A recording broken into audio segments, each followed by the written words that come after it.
And welcome to the Glacially Musical Podcast. It is beer, metal, swearing, and licorice pizza, if you take my meaning. Of course, I am Nick Cameron of Glacially Musical, and I am joined by a man who always has a quip, an aside, or a side eye. Cheeky Chakas. How we doing today, buddy? Cheeky bastard. That's a Hey. terrible accent. I apologize to all my British friends. I'm So, doing anybody? I'm doing okay, man. How are you doing? I'm sorry, I forgot I asked a question. Eh, I'm going to call it a half cup. I don't want to talk about the horrible news that happened here. I Just don't know. want to deal with it. So, I am good. For everybody who is just coming along, this is the Glacier Musical Podcast. As said, beer, metal, swearing.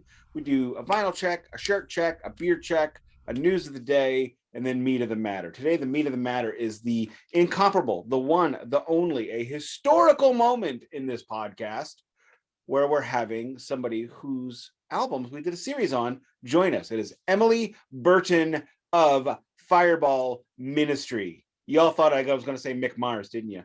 Foreshadowing. If you have never been here before, if you are here because of Emily, thank you very much. You have made wonderful, wonderful choices, and I want to high five you digitally without giving you COVID, because near as I can tell, except that I gave Duncan digital COVID on the DMA, not the point. But please subscribe, give us a 3 to 18 month trial. Like if you dig it, if you think I'm funny, if you think I'm hideous, if you think I look like a Quidgibo, leave a comment. And with that, I'm going to beer check. What's a Going, Quidibo? Quidgibo is a fat, balding North American ape, aka the word Bart made up in the first episode of The Simpsons, Bart the Genius, to get out of playing Scrabble. How do you remember these things? Well, my other favorite Scrabble joke is it's that's from Red Dwarf when the cat and Lister were playing Scrabble, and the cat says, "No, it's a cat word," and Lister asks, "Well, what's the definition?" It's the sound you make when you get your genitals caught in the zipper. So, anyway, beer check. This is way off the rails. I am going to go with something different a little bit. I'm going to go with a Schwartz beer. This is a Colbitzer Heidebrauerei Schwartz, which is a black lager. Don't worry, I got an IPA lined up. Being as we are in the middle of the hockey season, rocking my St. Louis Blues 1997-1998 pint glass. And look at this stuff. Much like my soul, it's a very dark beer. Mm. Good pour. How's it taste? Oh, it is happiness. It is delicious. It is the perfect malted caramel flavored lager that a Schwartz beer should be. Got this for $6.99 for a 4-pack of pints.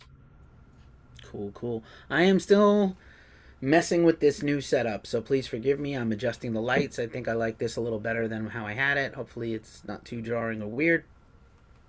And I guess it's time for my beer check. The tried and true, my good old time favorite, Montucky Cold Snap. Every time I see that in the store, it's $12 for a 12-pack, and I think that's a good deal. And then I remember I really hate that beer. I don't know why. I love this beer. You hate this beer. I don't I know why do. it was Well, I on. don't hate it. It was on. I rarely go to Whole Foods except to buy like an occasional once in a while thing. They do have You went to great. Whole Paycheck? I went to Whole Paycheck without much of a paycheck, but they had beer on sale. They have a beer Oh. case, and this giant Montucky. How much do you think this was at Whole Foods? Whole Foods, $87.38. Exactly. It As was bottled by prisoners. probably prison labor fucks. It was especially with Amazon owning Whole Foods now. It was like $5 for this giant can that's normally Five like bucks? I would have yeah. gotten that for like 3, but I live So in St. Louis. and I was like, I don't need a whole 6-pack at Trader Joe's. So I was like, I'll do the giant one. This will be quite a beer evening for me to drink this whole thing, and yeah, good shit. So let's do the pop. All right, that was pretty Tell good. me your glass is a jelly jar. No, I actually have glasses. Ah, Again, Cocktoberfest. Cocktoberfest. Let's pour this puppy. And And you can see that. It's a glorious color. I'll put the can right here. And cheers to you, sir, and cheers to Cheers, metal. my good friend. Cheers, everybody listening. Thank you very much. Am I looking okay? Because one of my lights popped up. It's That's okay. You look fine. all right, cool. Well, I'm gonna get on to my vinyl check. Go for it. Uh, Let's be expedient. I got a couple grails, not holy grails, but grails. The first one is my favorite Doors record. What do you think it is? L.A. Woman. Incorrect. An American Prayer. Okay. This is the greatest jazz record featuring Jim Morrison poetry about his own penis. So it's got something special, a little something for everybody. I actually bought a copy of it a couple of weeks ago, but it came, the Discogs seller had it as VG Plus. He checked it before he sent it, and it was fair minus when it got here. So he refunded me. He asked me if I still wanted to go through with it. He sent it, wouldn't play. He refunded me. Great. It was totally fine. So I bought another one because I thought I need this record. And number two, you know that question everybody asks, what band have you seen before they were famous, before anybody knew who they were? My answer is, and I always forget this because I don't much care for them like I used to, the Foo Fighters. I saw the Foo Fighters on their very first tour with Mike Watt and Eddie Vedder's Hovercraft, which was fuck awful. But Mike Watt was great. So I finally picked up on vinyl the Foo Fighters self-titled. It is nothing interesting. It did come in a non-static sleeve, though, so I did not have to use one of mine. No inserts to talk about. So that is my vinyl check this week. Nick helping me out with my vinyl check inadvertently because my vinyl check is a band that I saw before they were famous. Whoa, we're both doing the thing. Arguably one of the most famous bands I have seen before they were famous. And who is it? It is, right to my back here, this is the debut studio album from Jawbreaker, Unfun. Oh, nice. This was given to me as a gift most recently, actually, over the summer. And I saw Jawbreaker play 3 shows in a row back in the spring on their reunion tour for the Dear You album, which was their very cool, more or less last album, or next I forgot to say, Foo Fighters was $20 brand new. And I got a good deal on a very good plus copy of An American Prayer, $15 before shipping. So. Yeah, this is a beauty, man. This album's badass if you love alternative rock and punk rock. This is a year and a half before Nirvana hit. And I saw Jawbreaker originally formed in the Bay Area, moved to New York, and I saw them while they were students at NYU, 2 of the 3 members, at a place called Tramps on 20th Street in New York City. 20th and 5th. I saw a lot of cool shows there. Some hardcore shows, some metal shows. I saw Meredith Brooks there. I'm a bitch, I'm a lover, I'm a child, I'm a mother, yada yada. So yeah, Jawbreaker, Which killer band. Alanis Morissette. Exactly. Well, or no, I don't know. I guess she was around. I'm kidding. I'm kidding. She is similar, and she is similar enough to be different, That's and fair. similar enough, close enough to be appreciated. So yeah, not the most metal album, but it's awesome. It's punk and it's indie rock and it's alternative, and I love it. It's a great record. I don't have much metal these days on vinyl coming up. I'm filling some. I'm still been filling holes, but I'll leave it at that. You got another one, or are you done? No, I'm done. News or shirt next? Shirt. I got my ramen tanuki because ramen is delicious and tanukis are cute. He is being very rude, not using chopsticks. So, bure tanuki da. Whatever the shit that means. Is he a fox? I can't really tell. Yeah, he's a fox. Okay, I can only tell because of the kind of. He's an anime fox. Yeah. Well, what other kind of fox is going to eat ramen? Shit if I know. Foxes, they're like trash pandas. Won't they eat anything? No, is that a fox? No, that's not. No, that's a raccoon. Wait, raccoon is a tanuki. No, it's a fox. I'm Kitsune. I'm sorry, I called him a raccoon. Oh, Kitsune, which that reminds me, there's a X-Files episode with that name because of Fox Mulder and also a Fox Hunt. Whoa, deep levels. Many parables. That was a 2-episode arc featuring a particularly awesome villain. My shirt check is the heavy metal and thrash band Heathen, Bay Area thrash. I love this band. I love this shirt. This is from their last album. I It came out about a year and a half ago. Still holding out hope. They reunite occasionally and tour a little bit. They just toured Europe, I think, over the summer, where they might have played some festivals with Testament and Death Angel and Exodus. So not Let me officially a know member of that tour. if we ever want to get into sock checks, because my socks right now have Chinese takeout on them. Once in a blue moon, I do have funky and fun socks. I haven't been doing them lately, but My wife has started purchasing. By starting, I mean 4 years ago. Started buying me funky socks. So I have at least 6 pairs of ramen socks. I've got cat socks. My favorite socks, though, are a pair I found on a street festival, which are socks that are the St. Louis Blues 90s retro jersey socks that you wear on your feet.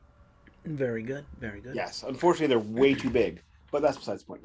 Anyway, And obviously, I have my suicidal tendencies hat on because suicidal tendencies. Do we want to briefly get into some news while we wait for our guest to arrive? Yes, I have one piece of news I want to discuss, and I'm going to defend even on this one a little bit. It came out this week that the Mighty Legends Kiss, famously anti-drug, though they sponsor marijuana, famously anti-booze, though they have Kiss booze and have a Kiss beer restaurant called Rock and Brews, famously anti-smoking, though they have sold Kiss lighters, both disposable and Zippo, played a corporate gig in Austin, Texas for Philip Morris. Now, tobacco is a legal product. Everyone who is living at this time knows precisely how addictive and awful it can be, and just what a son of a bitch it is to stop once you start. Kiss is, they're not the kind of person that says, oh, we are this way or that way. They have one overriding principle: money. Even though Kiss did turn down Kiss-sponsored cigarettes back in the 90s, again, at the same time, they're putting out multiple Zippos, very cheap, shitty Zippos, I might add, that break right away. Not the point. So they played this show for the employees of Philip Morris Tobacco. And the CEO of Philip Morris went on stage, danced like a drunkard, and strummed Paul's guitar while he was playing. Gonna let that hang there, because, just because you work at a cool cigarette company doesn't mean you're cool, and especially if you're a CEO. I'm gonna just throw that out to my good friend Boots Riley. You know what he says? No, I don't. Oh, look up Coup Records, 10,000 Yeah, ways I to know kill the a coup. seed. I know the coup. That's But all. like, what you making a quote? You know what he says? ... Oh. Then say the thing. Cause we listening on podcasts and Keefy doesn't know. Sorry. Just there. He's got a song about CEOs. Okay, I don't want to say it because I it's a little understand. violent. All right. You got If you're gonna make it, but if you're gonna make a reference, you kind of have to follow through.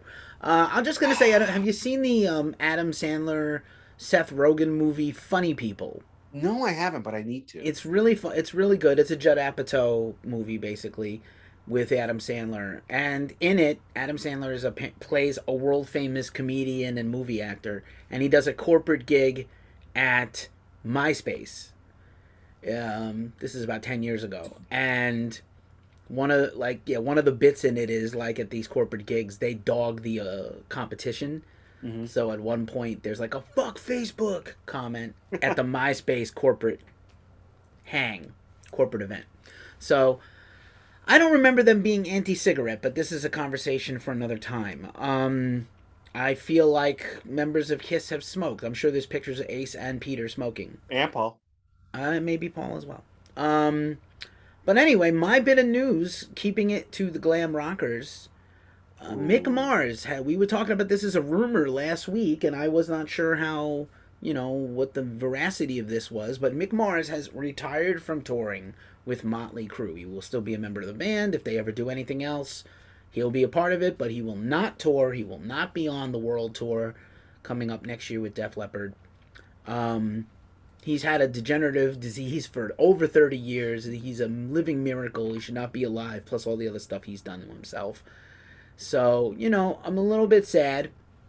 Mick is, part of the personality of that band. He's, the least talked about member of that band, but should not be. And I don't know how you feel about it, but I'm a little bummed. I'm glad I saw him a couple times.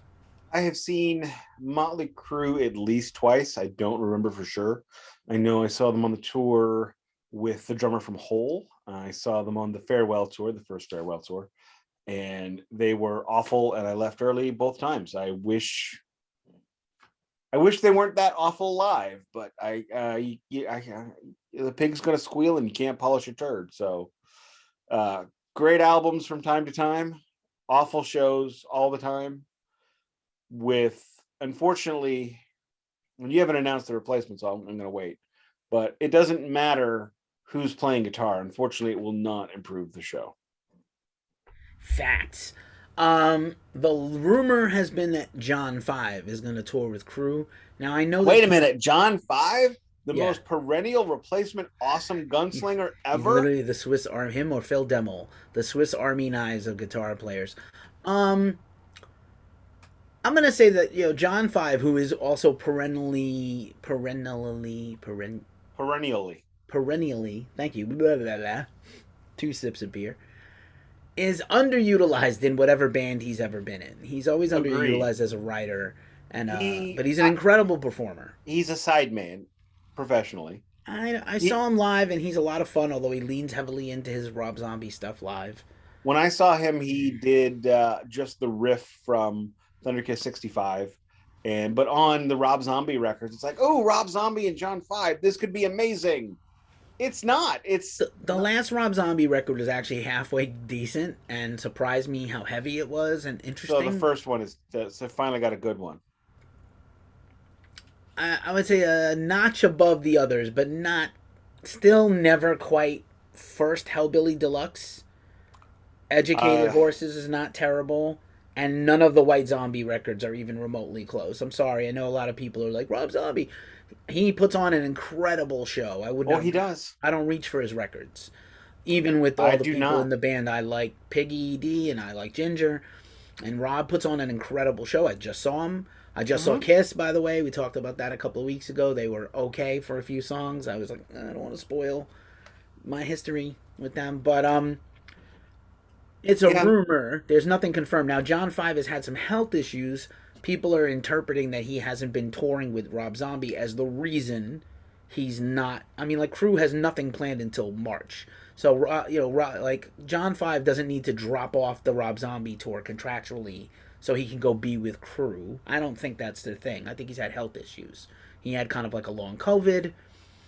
So, I don't know. But, anywho, that's... there's a few other kind of interesting news things out there. Slipknot has announced a Knotfest Australia for 3 cities. That's really cool. And there's a lot of interesting festival stuff popping up in Europe and here.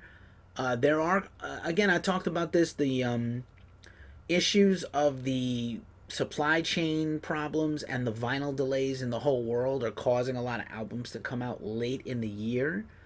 So there are like some very interesting late year releases that normally would have already been out already or been out soon instead of December. One of those is the former Tribulation guitarist Jonathan Welton. I hope I said that correctly, but I'm not Swedish. I apologize. He's got an awesome, cool record coming out. Never apologize for not being Swedish. Yeah. Forest Sessions is his solo debut, and I heard the first song, and I loved it. So I have a feeling that's going to be a definite interesting one. I have heard the entire new Elder album earlier. It is mind-blowing, and I thought the last one was amazing. So this new one is wildly great. And there's a few others.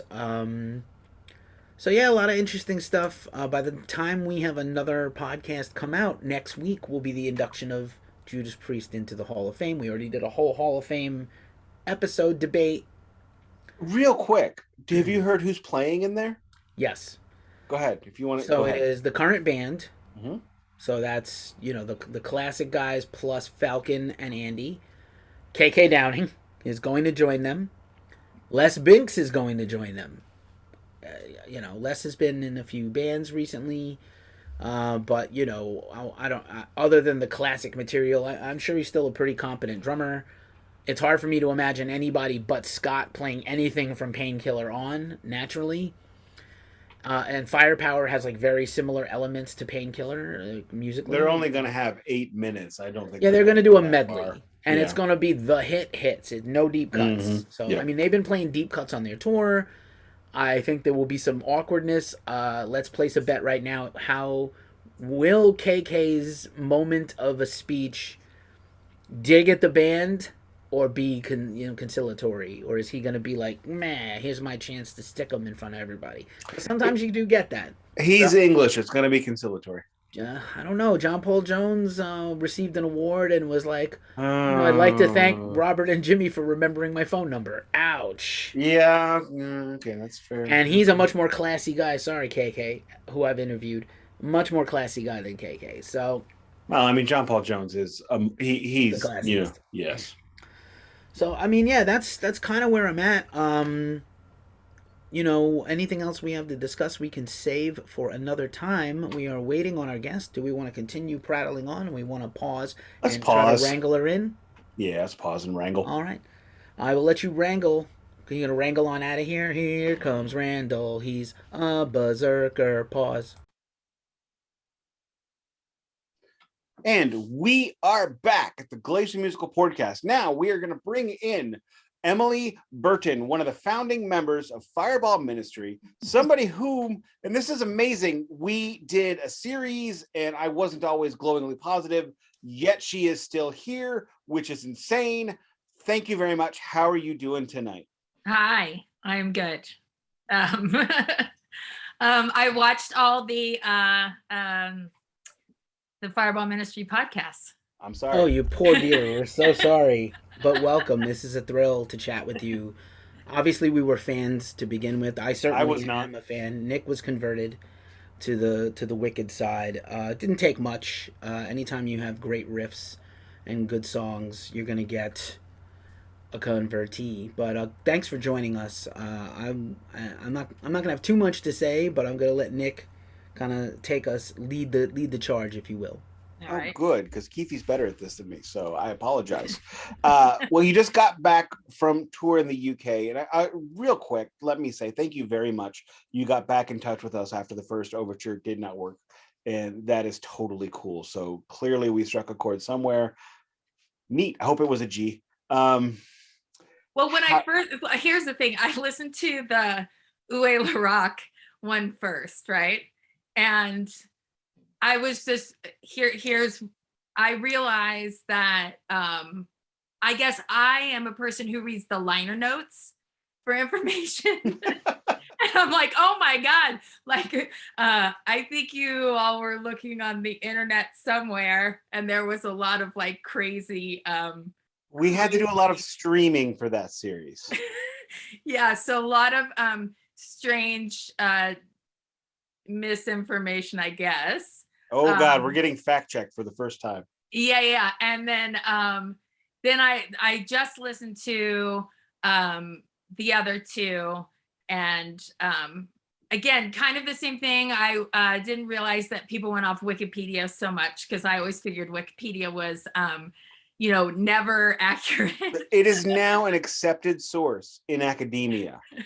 Apparently. So yeah, it was interesting to go back and review those records like through your eyes and in retrospect. And I know that some of the comments are like you have to put it in its time period, which I think you were trying to do, where it's like this was 99, this was 2003, this was so it was fun for me to kind of relive it, but at the same time I was like, oh my God, that's like such the wrong information.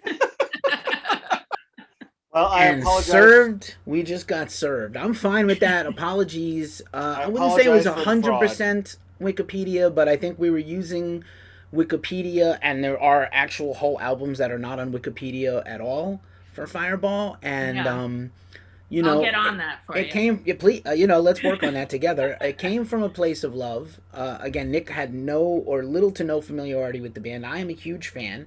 unabashedly so. And if we got anything insultingly wrong, I am deeply sorry. We strive. I'm a journalist at heart. Nick has, been a journalist adjacent person his whole career here in the last, whatever decade. And so, we try. Where there's information out there in the public, we try. I think I like to say that Wikipedia is a good source of other sources, but if the sources are not good, you get what you get. So again, I will. Let me just say these two things. One, John Oreshnik is always our drummer. He played on every record. Yael only filled in for one tour when John had a family emergency. So he's played on every record. I want to say that. And what was the other thing? Well, there's many things, but that was the main thing. I just want everyone to know that John's always been, in our band. Oh, here's the other thing. We did not start in the early 90s. We actually started in 98, and we had never played a live show when we recorded our first record. So that, it was just James and I, and we had a demo, and we went to LA, and we got the Bongload deal. And John O. Reshnik worked at Bongload and was a drummer, and they said, hey, why don't you play on this record? And that's how we got him. But if it sounded disjunct or not rehearsed or anything like that was the first time I'd ever been in a recording studio, and we'd never ever played those songs live. Well, in one of the things I've said many times to many different artists after shows, before shows and interviews, is it takes a long time for somebody to learn how to record their sound in a studio. And a lot of bands like Kiss still haven't done it. 50 years and they still don't know how. Also, can I make one request? Let's not say bong load while I'm taking a gulp. Nick loves that record label title. We probably spent a lot of time just talking about Bong Load Records, the word. Here I am saying it again. Sorry. I didn't know you were taking a sip. I'm deep in thought here. It's a video. They put out some good records. They sure did. They were did. A real label. Like, legit. An indie label that we, kind of targeted. Thought, maybe they'll want to put our record out. Yeah, so. John is terrific. I've seen the band twice with John, obviously, okay. and I love Scott as well. I know bass as a former bass player in unsuccessful, unremarkable, so couple of bands, varying degrees of success or not. Bass players are like drummers, hard to keep. So if you got one you love, that's great on drums. And I'm a huge Scott Reeder fan. Both the Scott Reeders in the world, by the way, the drummer and the bassist. But you have the bassist, and it's weird. Those guys should be on a record together, right? The universe is begging them to come together. I think they've done some stuff together. I mean, they're friendly. So. Yeah, for sure. Yeah, there's definitely no Spider-Man meme and then they attack each other. I'm sure it's cool, and they're from the same kind of similar part of Cali, right? Southern Cal. I would like to see a couple stoner metal musicians do have a fight, though. Oh gosh, because it'd probably be really funny. Well, that's Caius, isn't it? Ouch. Oh. I'm hoping all this discourse leads to something positive, eventually with those guys. I feel like it can. I'm gonna just keep hoping alive. But yeah, thanks for humoring us. Let's talk about our guest, not Caius. Yeah. Let's keep. Yeah. Well, I mean, it's all related. I do appreciate, Nick. I was actually surprised that you liked the self-titled album as much as you said that you did. So that was the one, and I think I said this in one of the podcasts. That was the one where I heard all of the glowing things that Keefy said, and I can't. The way we do these. And I'm going to pull back fourth wall, pull back the veil a little bit. If it's something we don't have, like when we did Motley Crue, most of that I listened to on vinyl because I have it. When we did Metallica and Iron Maiden, I listened to it on vinyl.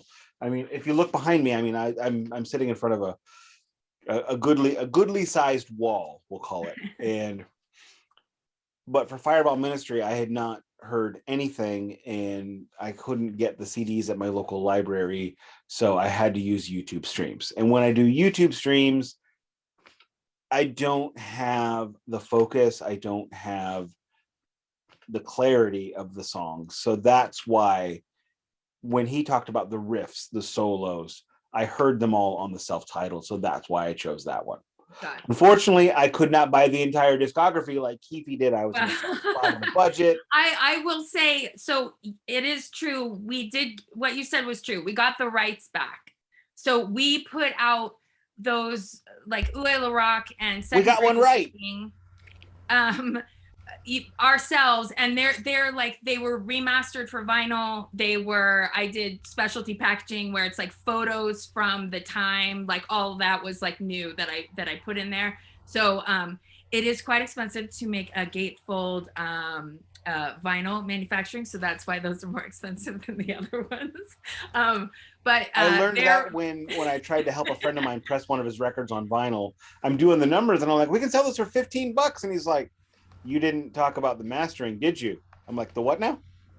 Yeah, it's very expensive. And so the other two, like our newest one and the White Album, we had done those at the time, so that's why those are a little more affordable, but they're not as deluxe, I will say. just to show the fans. There you Yeah, I don't have them all actually. I would love to have. You weren't talking when you did that, so talk and do it. Oh yeah, sorry. I was just. It's not a flex. It's all love. I love these. It's a love flex. This is my summer early birthday present to myself. I don't have all of them. Obviously, I would love to have the debut. I think it came out and sold out. I don't think the EP will ever perhaps be on a re-release, but I wouldn't mind that either. Obviously, this is my favorite. You know that already. And obviously, this guy is very underrated, I think. Especially that year where there was a lot of banger releases. But yeah, thank you so much for the phenomenal job shipping that out to me and the packaging and the patch and the guitar pick. Thank you for fixing my ship to address because I fucked it up. You know, that's funny because I think I was getting ready to leave for tour, and I usually, there's a few days when I get orders because I handle our web store, and that came in and I had it packaged and I was like, oh. So I redid the label. I actually had one of my wife's Christmas presents mailed to the old address. So working on that. That was rejected by the post office today. Thank you very much. I still own that address, but fuckers. Yeah. Also, we didn't discuss why you were in England. Do you want to talk about that a little bit, or? Oh, sure. So about 4 years ago, I am the Iomi in Black Sabbitch. So it's a cool group of ladies that play Black Sabbath. And my friend Angie Scarpa started the band, I think about 10 years ago, and they lost their guitar player about 4 years ago. So she asked me if I wanted to do it. And I'm like, of course, because that's why I play guitar in the first place, is to play Iomi riffs. So we had been touring the US, and then our UK tour got, COVID canceled like 2 times prior. So we finally got to go. And it was very, very fun. And I'm leaving on Saturday for the Kiss Cruise. We're playing the Kiss Cruise. Oh, very cool. So I'm super excited. If you get the opportunity, Green Jello is also playing. Check that out. Yeah, their leg 1 is out right now, which is like LA Guns, Dokken, I don't know, a few other things. So leg 2 is Sebastian Bach, Black Label Society, Vixen, I think, Striper. Ooh. A good friend of mine, though, friend of the show, Danny Nichols, likes to talk about how he saw Slayer and Striper within a week of each other. Yeah. Well-rounded fellow. He doesn't care about what they're saying, just what they're playing. Yeah, he's been a guest on the show. I saw Slayer and Frank Sinatra in the same week in 1991. That's one of my claim to fame moments. Congrats on the Kiss Cruise. If you've listened to this, you suffered through a few of these episodes. You've heard us surely talk about how much Nick and I love Kiss. Quick story, because you probably didn't hear it. My wedding ring is silver, sterling silver with black diamonds. In 2014, we're at the show. They play Black Diamond. My wife looks at me. We've been married just nigh on 5 years. And she looks at me and she says, "Are you fucking serious? Is that a Kiss reference?" Yeah. Yes, it is. I just can't believe you didn't tell her, though. Like, why didn't you tell her? I did. She forgot. That night. It's not my fault. I told her that. No, I told her back then. So, in addition to Black Sabbitch, which is awesome, and you guys have played San Francisco, where I live. I think you were at Psycho. Yes. I slept for like a quarter of Psycho. It was grueling. I don't know. You know, I love the festival. I don't know if I could do it again. Elder at like 2 in the morning in a hot dog shop. Like it's a lot, right? Yes. Even though Elder was worth it. You know what else is going on? Obviously, you're running the Fireball stuff. Is there any activity with the band, or is it can't share it, or can you share what's going on if Um, anything? we actually got together maybe like right before I left for the UK. So I live I moved to the mountains, and Scott Reeder has a ranch close to here. So we're kind of on one side, and then John and James are in LA. So it's not too far. But we got together at Scott's. He has a recording studio, and just played, got together and worked on some stuff. So I think yeah, we're very slow to write albums, as you know. It takes us about 5 or 6 years. We are all very busy, doing other things. So James does, produces movies. He works with, the Foo Fighters, and he did the horror movie, the Studio 666. And so that gets time consuming. And John O he goes out on big tours and is a drum tech, and I'm traveling, and Scott's doing his thing. So it takes a minute, but we don't like to rush genius. Fair enough. If Mine- anything does pop up that you can talk about in more, we'll call them specific terms, please contact us. We'd Yeah, be I mean, happy to. I love I know hearing like Keefy has been I'll- on cloud nine. Yeah, I'm gonna forever. jump out of my seat. If anything, any activity is better than like we stop talking. Like I don't want No, to. it's all good. We Yeah. had gone to Europe like October of 2019, and then it was like pandemic, so that's where everything kind of stopped. Like we had gone 2018 and 2019, and then we haven't done anything since then besides just get together and hang out and play. We haven't played live or anything like that. Well, hopefully Well, all that right. changes in the very near future, or semi-near future, or foreseeable future, or some future that's not where I'm too old to go. And just for the record, if you choose to come to the Midwest, there are 3 cities here that count. I'm from Southern Indiana, and the band. Like James and I went to school at University of Cincinnati, so we're. So you're from Evansville? Where? Evansville? For me, no. I'm from a town called Aurora, which is like Cincinnati's the closest city. Like I saw all my shows. Oh, okay. Up at So Bogart. southeastern. Yeah. Where are you? I'm in St. Louis. Okay. Yeah. One of the great things about living in St. Louis is tours come to 2 of the 3, KC, STL, Chicago. We get skipped a lot, and I'm sorry. I played Pops. I'm sorry. Many times. Oh God, I'm sorry. I think at the buffet at that strip club right there. Oh, that's unfortunate. Here's the great news. We now have a place called The Pageant, which is killing Pops.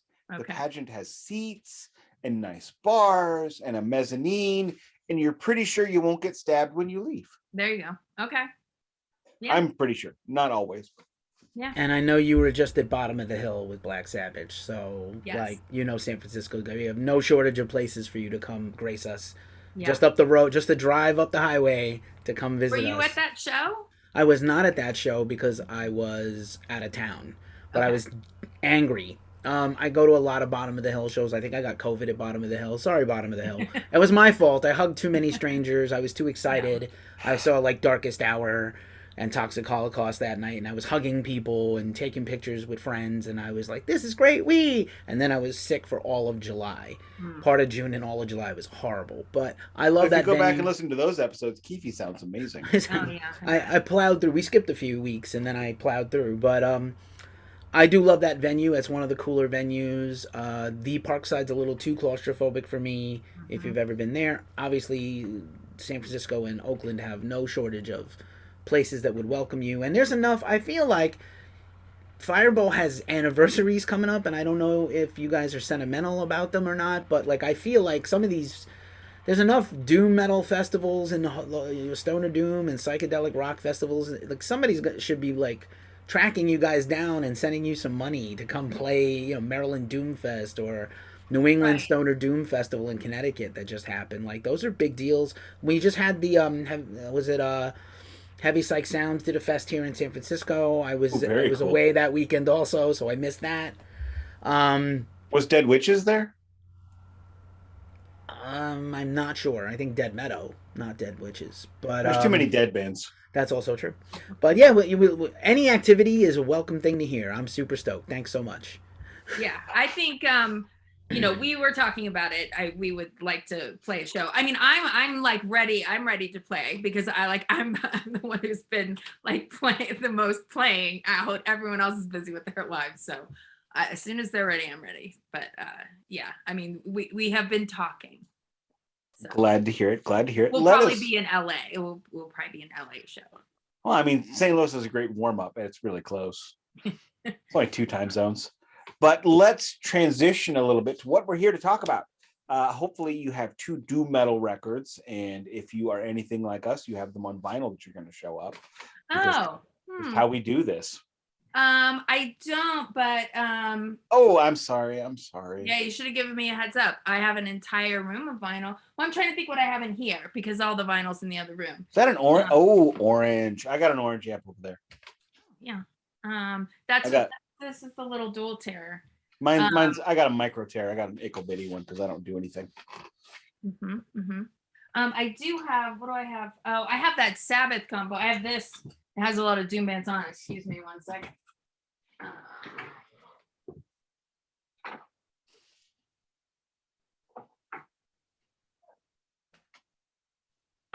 All right, I'm back. These are the only 2 vinyl albums I have in the room. That'll work. Oh, I have if we're gonna bust that out, I have next to me, I have The Wall from that series. Oh, very cool. Yeah. We're huge Pink Floyd fans here. But shout out to Magnetic Eye Records. And I have that too. Yeah, this just came from Psycho. That's the one thing they had that I wanted. Yeah, it took a that was that I like anything else they had I was like what. And they had your shirts, not in my size, but they had shirts and they had they did a good, like, considering the clusterfuck of bands that were at Psycho. I thought it was decently done. Anything like that is hard to pull off in an efficient, cool way, but they did a decent job, and I was like surprised it wasn't more vinyl. But the bands that were touring, I was like, it is summertime. You can't drive around in a van all summer with vinyl in a crate. It's gonna wreck your in the desert, even where it's 115. But my first record today, Black Sabbath, Bloody Sabbath. I have a kind of a messed up copy. Got some water damage on the back. It is, of course, actually it came in its own anti-static sleeve. The record itself, though, is actually in spectacular condition. I chose this one because I knew I was going to choose a Black Sabbath record, because how can you not? One of the greatest thing about Black Sabbath is they are everything in metal. There is no part of metal that cannot be found in Black Sabbath. They are basically the Bible, and every little riff Tony Iommi does creates a religion. And doom metal is a bit more significant than the snake handlers, more significant than the snake handlers, kind of like the Catholics. And this one is the first one to incorporate the synthesizers, the more of an existential dread and all that kind of amazing lyrical stuff. And it's also got Sabbath Bloody Sabbath, and I mean, come on, that riff, dude, and I can't do it, but you know. I'm familiar. Yeah, I mean, I think if you're gonna have a greatest doom list, you absolutely have got to have Sabbath. I mean, you could essentially just have all Sabbath on there. I mean, no. I don't think you could have chosen TYR. No. Eternal Idol, I mean, you couldn't have every Sabbath album on there. I'm saying you could have a list with just Sabbath. Yeah. There are people, though, that hugely stand for the Tony Martin records. I don't get them. It's a different band. I love Dio Sabbath, but to me it's a different band. Like that's a different thing. Agreed.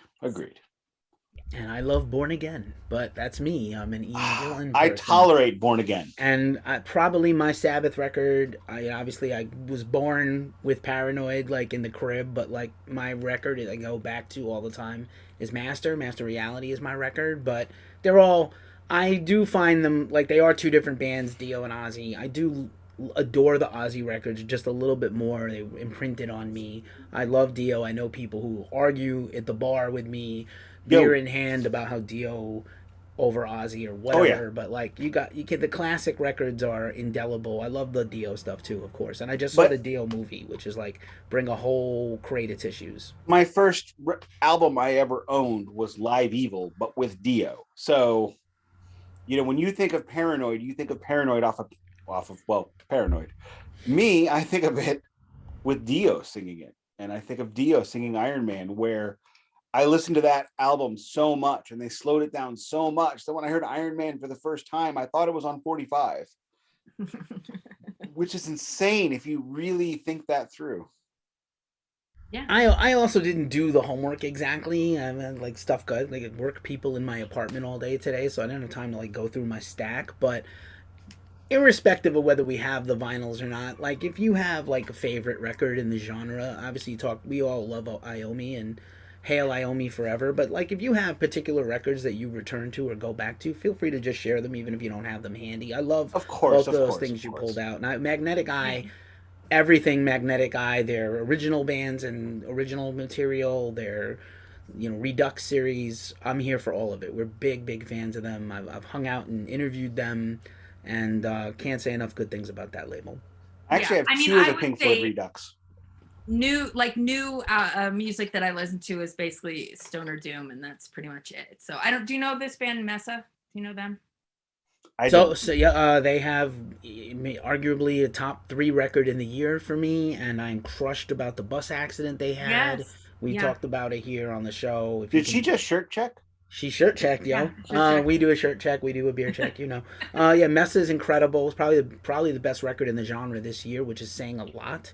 And the Candlemass record hasn't yet come out, but like Avatarium just came out. There's so many good records this year, but that Avatarium, that is my favorite band name ever now. Cool. Very cool. Thanks. But yeah, Messa's great. That album's great. Yes. I mean, for the genre, if I were putting like, straightforward doom, I would include Electric Wizard. I think, Fair. Obviously Sabbath, but like, to me, that's, if you say, doom, it needs to be pretty, I don't want to say derivative of just like super heavy Sabbath riffs, but I guess that is what I kind of mean. So yeah, and slow and heavy and good tone. Word. I actually have, because we checked it a couple of weeks ago. I just happen to have this handy. Thanks, Gimme Metal. I would agree with that. And that's incredible. And there's a few of those. You didn't say what it was. Some people are. Oh, sorry. The podcast. This is Come My Fanatics Electric Wizard. It's pod and vid. It's pod and vid. And it's a brand new version. It's a great new pressing and a remaster on Riding Easy Records, another great label that we like if you like this genre. And I will say for me, I fully agree with that. Slow, plotting, to me, that is like the essence of doom metal. And after Sabbath, for me, I'll just jump ahead to my number 2. Let's say that Master of Reality would be my number 1. My number 2 in the whole genre, and maybe my number 2 band in the whole genre, is Sleep. And I am that guy who has probably listened to Dope Smoker more times than I can count. And I have multiple variations of it, but none handy. One is in my living room. The other one is in like a crate in Pennsylvania, so I can't get to it. But I got a Weedian poster you can't see off camera. I love that band. I love Pike Everything, and I've been lucky enough to see them perform it once in Europe. That was a treat at Roadburn when they did the anniversary shows. And did they play any other songs? No, they came out and played that record and just kind of thanks. It's like what Steve Scavuzzo said to me. With Cloud Taste Satanic plays the show. They play one song. It's 25 minutes long. And the drummer says, "That was our first song, and here's our last song." And they played That's like another SUNN. 25-minute song. SUNN is like that one song for a whole hour. That's one drony note and a lot of fog and orange Danny lights. reviewed SUNN O for me on Glacial Musical, and he said it was oppressive, Yeah, that's good. That's accurate. which made me happy I didn't go. Have you ever played with them, Emily? Yeah, well, we have not played with them. I remember when the band started, like Craig Anderson and O'Malley were friends, you know, we were all in LA at the same time. So I like went to probably one of the first, maybe the first like SUNN show. So it's amazing, like the longevity and you know where they've taken it, I think is pretty cool. And I enjoy, you know, a lot of the stuff. I like to just put it on and, you know, just zone out. So yeah, you know, I don't think that's a good matchup, but yeah. Speaking You of, know, Goat Snake was around at the same time too, you know, when we were, you know, playing. I giggle when you say Goat Snake, not because I'm giggling at Goat Snake, but the last year I did reviews was 2020 on Glacial Musical, and the website, not the podcast. And I decided I was going to review any email I got where a band had goats in the name. Review. So I did probably about 20 reviews about bands with goats. So whenever I hear goats of anything, I giggle because it's like there are too many goat bands, there are too many black bands, there are too many. What was the one we said earlier? I don't remember. Demon. Wizard. Oh yeah, Wizard. Too much of it. Come on. That's why I like Fireball Ministry. That is a great different name. Yeah, thank you. No, I mean, we basically the actual church, right, was like this weird. It was on like public access in Cincinnati, so it would just be like these weird kind of fire and brimstone. You know, you're going to hell, like Appalachian. Any snake handling? No, but like singing, like the one kid had like a Les Paul, but they would play kind of like, you know, gospel in an Appalachian way. I have actually played. My best friend is a legitimate minister, not like an internet minister, and I have made more money playing in his church with my Les Paul than I have in anywhere else. Not that that's significant because everywhere else was only $5. Yeah, I mean, we just thought, you know, why not nick the name? And then I know you're going to rag on this, but at the time, not everyone was doing it because it was supposed to be Fireball Ministry, the first church of rock and roll kind of thing. Okay. But that was a bit long for everyone else. Yeah. I mean, set yourself apart and stand out. Why not? I was going to ask if they were asking for money, because usually television ministers are great at, you know, ministering, but not so great at handling money. They need help from all the. I would say they're great at asking for money and not good at ministering. For sure, they were trying to get money, you know. But again, there might have been like an 800 number you could call to pledge. You know, this is like pre, you know, internet really. So it was, it was like very little. Late night TV, probably. Low budget. Early morning, late night, probably. Yeah. That's awesome. Do you have, so obviously, any other favorites in the genre that you return to, or have you been listening to lately? You mentioned, it's funny, Greg has like 3 albums this year that are all amazing. At least 2 that I've heard. The Petra Haddon one and the Lord album are both unbelievable. Like, yeah. You know, I don't know if I would put these in totally doom categories, but do you know the band Elephant Tree? I like them a lot. And it's sort of a Pink Floyd, I feel like, influence. So I don't know if I would technically call them doom. I'm interested all of a sudden. Yeah. They have good vocal kind of that sort of vibe going on. Yeah. Very good band. You know who else who reminds me a little bit of them is Blackwater Holy Light from Portland. Oh yeah. They just played here at literally 10 feet from my house at the bar at the end of the street. It was like a tiny little place, but they killed it absolutely. There's cool doom metal bands that play the bar near my house. They I don't. live in a cool town. I moved from the East Coast. I moved from Brooklyn to a cool town. I moved to, if I was gonna not live in the East Coast anymore, the dream was to live over here. It's got You challenges, but mention Brooklyn every podcast. just about every well, I don't mention the Bronx every podcast, and that's where I'm actually from. The Yankees lost, so I have nothing to talk about good about baseball. World sports is over for me. At least two. Hey, the two of Rangers four. are playing. Just they're good. Yeah, Just and other guys that I don't other know. guys, sports ball stuff. But It's yeah, sports man, I don't. business. I do mention, but listen, I lived in the East Coast for Look, most of my it's life. fairness. I mentioned St. Louis 8 times a podcast. Well, so you have to. It's St. Louis. You have to do something. I need help. Hey, it's nicer than that here. I know. No, you don't. Oh, I also wanted to set the record straight, getting off topic of the Doom thing for one Fair. second. We do not rock for the Lord. We never did. It was just kind of a theme, ambiguous. Like I'm sure I said that and it was totally meant as a joke, but yeah, I get you.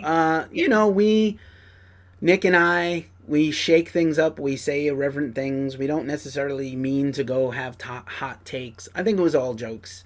I'm going to point out that not everything we say is meant to be taken as a factual statement. No, but yeah, that was fun. And I'm definitely have been guilty of like rocking for the Lord. I definitely said it in that cadence. I mean, a lot of people, we got hit up like there was a church like one of those evangelical churches that wanted to carry our t-shirts like in their gift shop, and we were like, no, that's why not? That's hysterical. but it's like we're not, so I think we've gotten kind of, people do kind of think that we are like a Christian band, but no, that has happened to Lamb of God of all bands who have a bunch of anti-Christian songs. Their logo is frequently copied off the internet and put into church programs and flyers because people don't pay attention to what that guy's talking about. Because usually when you have the Cookie Monster vocals, they're not listening very carefully anyway. But I know I don't. I don't know. I love that band, but yeah, they have nothing to do. Definitely the wrong audience. Not your demographic, everybody. Yeah. But no, I mean, listen, it's all love. We love the band, obviously. We like Nick and I alternate series and we debate about who to do next or whatever. And one of my things joining this was Nick's creation originally. And one of my things, I have Ghost Cult and we do music news every day. And this is my refreshment from the dread and terror of a jillion press releases, and which is why I stopped Glacier Musical, the website. Yeah, but I was like, one of the things I want to do with this platform is I feel like underloved bands, and we've done, we did some very popular bands. We started together with like Maiden, and Sabbath and Metallica, but like we also did King's X. So I like to think that there's a quality in there. It's the same thing. I have to talk about the butt rock bands, the Red State Rock Fest bands, the On Purpose custom designer ripped jeans guys. My favorite genre, butt rock. I love a lot of that. I just saw Poison. One of the things that I remember having a content discussion with my content director, who's my 11-year-old kid. And she and my wife came up with, why don't you have new music once a month? So now we have guests. Oh, okay. Yeah. That makes a lot of sense. And the kid is probably wiser than both of us at some of this. Oh, definitely wiser. Whatever we can do to kind of highlight, obviously, again, it comes from love. I will never not shut up about Flatline. I just will never shut up about that song and that riff and everything about it. And I will just never know any songs' names. Well, that's you anyway. So except me. Yeah, completely. And Floyd, because that's where we live. But like, I don't know I don't know the names of most of those songs. Oh wow. Okay. Well then I stand. I know. Wish You Were Here, and Animals, because there's only 10 songs between those. We just did like 3 episodes in a row on Pink Floyd. On Animals. We did 3 episodes on Animals on one album because we're nuts. But 3 different versions. Yeah, man. What else can I say? I feel like there's been a preponderance of newer bands, and we mentioned a few here. There's a very good time in general for heavy music where there's kind of like your legendary bands, mostly still active. Some aren't, but this has been a terrific kind of couple of years for some doom bands. I was also going to mention Spirited Drift, and Nick had Chemist last week on vinyl, and there's just a tremendous, and Weed Eater is still around, and COC just dropped a thing today where they'll start working on a new record at the end of the year. So like, there's still a lot of, Clutch put a new record out. They're not strictly, maybe they're more like psychedelic boogie. Like there's room for everybody, and like I love sub post subgenres. Right, post. My colleague at Ghost Cult, who's like my number two and my partner, was like, "What is post hardcore or post rock supposed to mean? What does it mean?" And I was like, "Well, I nerded out. I went to school. I have a minor in musicology from my abandoned journalism career, but I was like it just indicates time. It's just like if it's not New York hardcore, it's this other thing. If it's not Black Sabbath and Iron Maiden, it's some other band. It's Melvins, If I could, because I just really want to mention this record. My second choice was Neon Crosses by Leech Feast. Jaka, who is the guitar player vocalist for Leech Feast and also owns the label Rope or Guillotine Records. This particular record was one of the hardest reviews I ever did. It took me listening to it about 10 times before I got it. And it's 4 songs, about 42 minutes. What is it? I'm not familiar with that. What is it called? It's Neon Crosses by Leech Feast. Okay. They are from Croatia, I think. And this is your second pick on the Doom. Okay. It is very. I will definitely check it out. Very avant-garde Doom, and I tried to buy that from him, and he wouldn't let me. So, and he sent it to me from Germany. My God, Croatia, Germany. Jesus Christ, that's not even close. I used to do vinyl reviews on Glacier Musical, and Jaka was a great supporter of that and sent me quite a few. So, and that is, there are very few perfect records in this world, and that, in my mind, is one of them. But it must be listened to excessively loudly, or it doesn't make sense. Yeah, I think that's probably true of most Doom.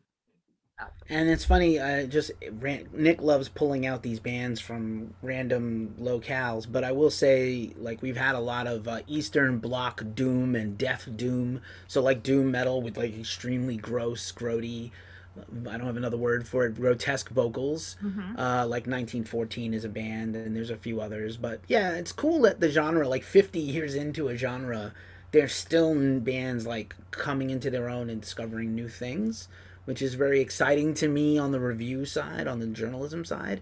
I don't feel like I understand people are like, I don't get this genre, it's boring. I'm like, well, then you don't love guitar and you don't understand it, and that's okay. I know people who like grew up in sort of the 80s thrash metal Metallica stuff, and they couldn't go back and listen to Led Zeppelin or Sabbath or Kiss because like the recording was weird to them. And I was like, you got to suspend that thing a little bit and just kind of understand the heroes and the originators. But it's really cool for me that there are so many cool new bands.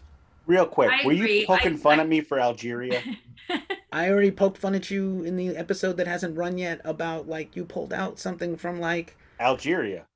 Whatever. Yeah, like I just like yeah. I didn't even pull out the Iranian one. Oh God, it's cool. Bands from Iran are cool. There's It's about Edgar Allan Poe. I just saw the documentary about the band from Lebanon. Like I love everybody come. It's like AA. Metal is like AA. We'll take you whenever you're ready. You can come in. I like metal from different places because they take this idea that was English and then filtered through America, and then they filter it through their weird Eastern blocky business or colonial French places like Algeria or Iran, where they're taking an American poet, turning it into English power metal. I mean, come on. Okay. I think you interrupted our guest though, so let's have her say though. No, I was just gonna say I do think the defining factor too in Doom, it's the reason I love it is the guitar tones. That is absolutely Agreed. Like why I want to listen to it. Like I just want some heavy, thick, like riffage. So regardless of vocal styles, do you know what I mean? Like you can have a wide range. Like Junior Bruce is a doom metal band out of Florida that I really dig. Their vocal styling is similar to like they're a lot like High on Fire if you slowed High on Fire down, and the Ahab, which is a nautical doom metal band, one of my very nearly choices, their album Boats of the Glencarrig, which is the most metal nerdy thing you could do, where they took a novella that nobody ever read and made a double concept record out of it about sea monsters. And it's weird. That's also why I learned to pronounce the word bosun, because I read the book after listening to the record. And now it's like, oh, now that Weedman song makes a lot more sense. But yes, there's definitely, the thing about doom metal is it is the only metal style where you can go from purely melodic, powerful vocals into purely disgusting black metal vocals, and nobody bats an eye. It is probably the most diverse subgenre of metal. Yeah, I would agree with that. When I was in, I'm sure you all from my Rise Above record, right? So when I was in the UK, Lee has opened a record store, right? Rise Above Relics, and he has, vinyl. You guys would love it, from all over the world. Some super deep cuts. But I did a side project, and they put out our 7-inch. So it's called Hex and Dagger. I'm going to plug it right here because it's so send us a link. I will. So we have a 7-inch that we put out. We sort of got pandemicked on that too. The idea was to do a full length, but we were Helen who was the original bass player in Fireball, is on this, and then Brad Davis, let me also say this. Brad Davis from Fu Manchu, the bass player who played on our records, he was never in Caius. But he's the bass player in Fu Manchu, and then he played on our records, and then so he is the drummer in Hex and Dagger. So I'm just I don't know how I ended up plugging that, but I just did. So no, glad you did. Standing by that. Very much. Send us links for all that. I think the Brad Davis thing I got from Metal Archive, so I'm just gonna mea culpa that exact one. As a fan of bass player and a fan of bass players who play in doom bands. But yeah, that one was definitely not wiki, but because there's nothing on those. There's very little about those records. Yeah, I remember. Amazing bass player and all kind of he plays all instruments. So in this band he's playing drums, but yeah. For a lot of those records in that series, I had to let Keefy just talk because I had nothing to say because I could find nothing. Which is unfortunate. And then I'm all wrong. So awesome. I love being wrong as a journalist who cares about ethics and things. But anyway, apologies one last time. Yeah, well, this is great. I wish that guests would come on from every band we've reviewed. Lars Ulrich, I'm talking to you if you're listening somehow. Hey, Bruce Dickinson, let's talk about Brexit, boy. Bruce, I probably don't want to talk to, but because he's going to want to talk about Brexit and flying planes. I don't care about those things. But Steve Harris, if you're listening, I read his book too. Yeah, if anybody wanted to come, please refute us. In fact, I definitely think we definitely talk about it in the comments, to fans. If you didn't like a take we had, not come at us like a trolley way, but come have a discussion with us. That Nick and I'm fine with the trolley way. No, I'm not. It could kill a couple hours. I'm not really, but yeah. Oh, that brings me to Cathedral. I think should be included in this. So underrated. On that same topic. Yeah, for sure. Do you have a favorite record by them?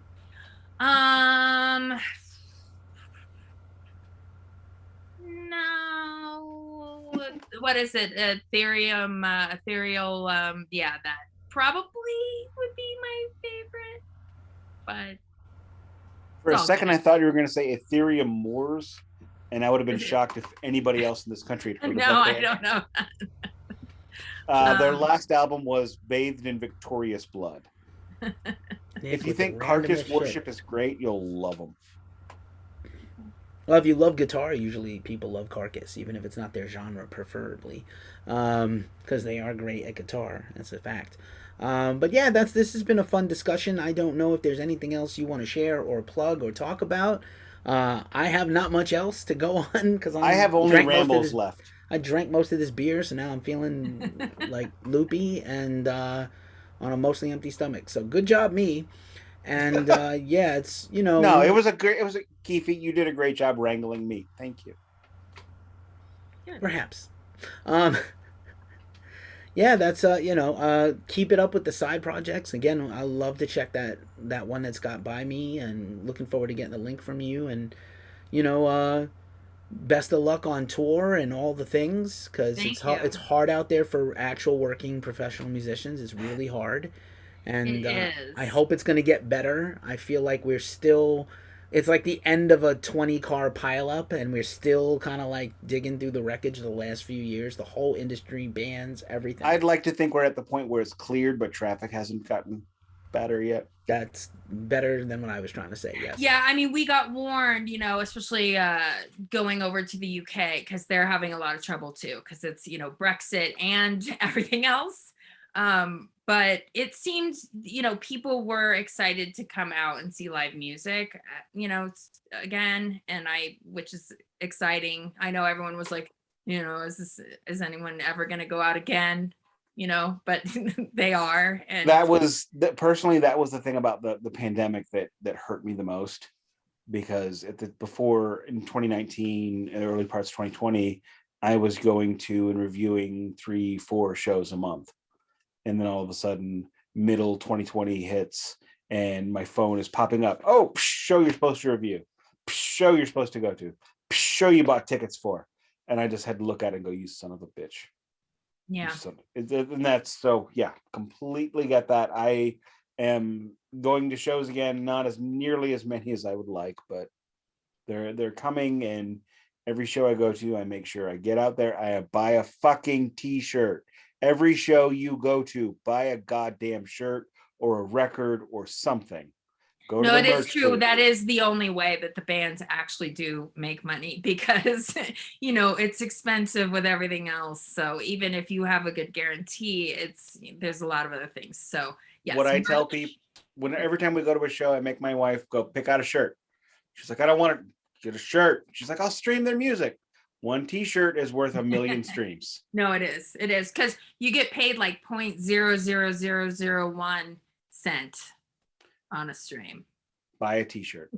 It's wild, not relatable, but like, so I interviewed Christopher Hall from Stabbing Westward. They have a new album out this year, right? And he's battling an illness, so I'm thinking about him a lot lately. And they, like, that band in the 90s, for whatever reason, they got very lucky where they were putting like a string of movies, whether the song made it to the soundtrack or not, and that in like still helps them today. And so I think about it, like, for your band that had like stuff in TV shows and some movies, that was really cool. I think that's like the discovery of music hasn't really changed. I just think like we all got fooled. And Spotify just seemed out of the box. Like, I think we were all spoiled and we want everything to be plug and play and work the first day. And I think we were misled that the guy who used to be a programmer at the Pirate Bay was gonna somehow pay artists. Oh yeah, it's bad. Like, we'll get, just like Right. behind the curtain, like we get statements, from all your streaming, and it's like, $1, and it's like a bajillion streams. And that's why I bought your record. Yeah. I would give Joe Rogan $1 instead of $100 million. Yeah. And I'd rather give you $100 million. Or just, I will say, Bandcamp, which is where you bought this stuff, I mean, that's actually good, because that, they take their little cut, but it goes to the artist. Like, you actually do get paid for the streaming on Bandcamp. So I actually don't even use Spotify, like, literally ever. And yeah, so I mean, it's great for discovery. If somebody hears your music on Spotify and then they go and actually buy, your records, that's wonderful. I mean, that's what you want, but. Correct. I'm worried we're going to spiral. And spiraling at this point in time in the evening is a bad thing for me personally. I will say Spotify is great for discovery. However, more people than not that I have spoken to who pay for Spotify Premium believe, I'm supporting the artist by giving them $5 a month to listen to everything all the time. And you're not. The best thing you can do is you can go to Bandcamp. Bandcamp Fridays is still a thing, people. Mm-hmm. First Friday of every month, buy a record on Bandcamp. Or when you go to a show, make sure you buy a couple of beers at the show, because that's how the venue makes money. And if the venue makes money, they'll invite the bands, go to the merch table, get a record or two, get a shirt, always get something. If nothing else, throw the band a $5 because it's better than Spotify. Yeah.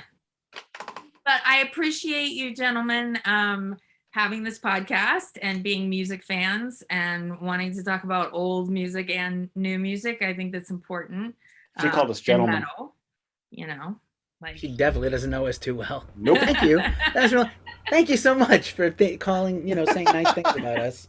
That just made my whole night. I think it's good to, there's all different ways to find out about new bands or old bands that you missed. Right. Correct. And that's why we go back and forth on series, because excuse me. I'm sorry, I'm burpy now. I'm at the point of the evening where I'm burping a lot. That's not helpful. Anyway, we go back and forth on series, so that way we try to do popular bands, we try to do underground bands, and flip it back and forth. And I am very thankful that Keefy chose Fireball Ministry because it was a band I was not familiar with. I was not familiar with your band at all. Metal is the greatest subgenre in the world because regardless of how big you might think a metal band is, they are still underground even to metal fans. Like that time I saw a 30-year-old metal band that everyone in the venue had heard of but me. It was Immolation, by the way, in case anybody's wondering. I'm like, wow, these guys are awesome. Are they new? Wow, no. Phone says no. But what's great about this is we do get to check back, we do get to go back, and we do get to move forward. And there's a world of music out there. Support the artists you love. Mm-hmm. Very well said. Emily, thanks for being here. You're a gem. We appreciate you. We actually also have been discussing, could we get somebody from a series we did to come and rebut us? And that happened. I'm your girl. We didn't even have to ask. You just got out the baseball bat and started swinging. I have notes. Thank you for that. Yeah, hopefully next time we say hi in person, see you at a gig. I would love nothing more than that. And again, just thanks so much for being here. It means a lot to us. I have no other notes. Nicholas, if you want to take us home, take us home. I will take us home now. Thank you very much, Emily of Fireball Ministry, Black Sabbitch, Hex and Dagger, and hopefully 17 other things that I can throw some money at coming forward. Joining us this week has been, in my mind, historic, in Keefy's mind, euphoric, and it has just been wonderful and amazing. As always, this is the Glacier Musical Podcast. It does not play in Peoria. However, the Peoria Rivermen will play in Danville this December, and I'll see them.